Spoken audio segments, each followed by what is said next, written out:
Let's bring in Devin Nunes, Ranking Member, House Select Intel Committee, to react to that. Congressman, thanks for being here this morning. So videos like that, contrast that with there are lists of establishment Republicans coming out and saying, we're for Joe. Which one actually tugs at the hearts of voters?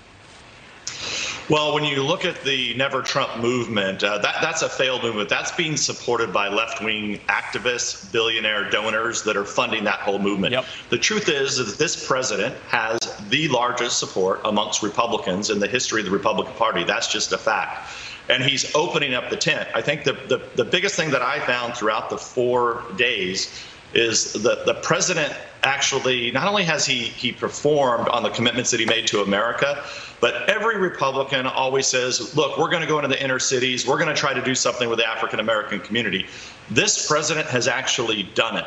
And you could see, I was there on Thursday night, you could see in the crowd the number of African Americans that were there. I think it was not only the largest number, but also these are African Americans who used to be Democrats. And that's going to be a strong wind at the president's back as we go into the final couple months of this election. It was actually one of the themes of the Republican National Convention, a political realignment. We're seeing that perhaps on the left and the right when it comes to trade or foreign wars. Former Republicans voting left, former Democrats voting for Donald Trump. It's fascinating. But Congressman, I want to talk about your home state, California, because Governor Gavin Newsom, he's released some new guidelines for businesses to reopen amid COVID-19. Tell us what you think of these new guidelines from Governor Newsom. Well, if you look at it for months now, no one has known what's going on. So if you cut hair for a living, barbershop, you have no idea what's going on. You don't know when you can open. It's essentially indefinitely.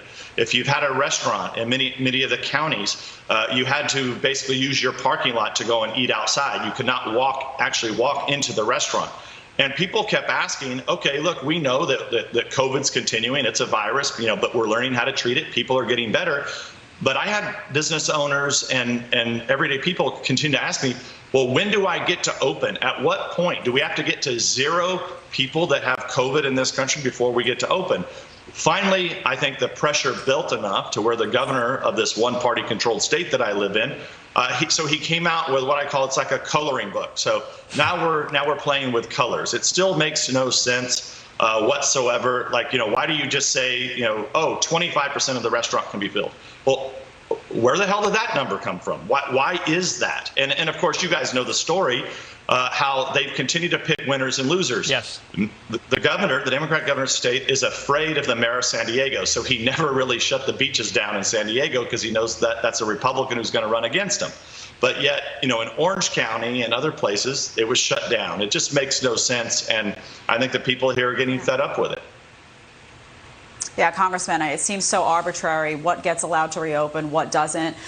People are waiting with bated breath, many of them business owners, to see what their plan will be so that they can figure out how to put food on the table for themselves and their families again. Another topic those people are waiting to hear about is what's going to happen with this stimulus related to COVID-19. And Democrats in the White House are at this impasse. What's going to happen here?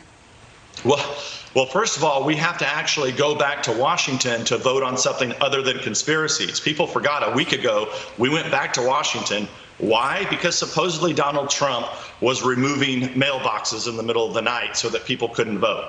That actually happened a week ago. People forgot about it already. It's true. So the fact that how are we going to get back? We're only going to be in 2 weeks in September. What it looks to me like, just like right here in California where I'm sitting, the Democrat Party is doing everything it possibly can, one, to hurt the economy so that it doesn't open up. And despite what they tell you, I was there on Thursday night. Those are not protesters. Those are rioters. They're mobsters. They're people that are actually being paid to be there. Someone is paying these people to fly into Washington, D.C. to create this chaos. And I hope the American people wise up to this. The Democrats are the ones behind this, and that's why they refuse to shut this down. All right, Congressman Devin Nunes, thank you for your time this morning. Thank you, sir. My pleasure. Thank you for having me.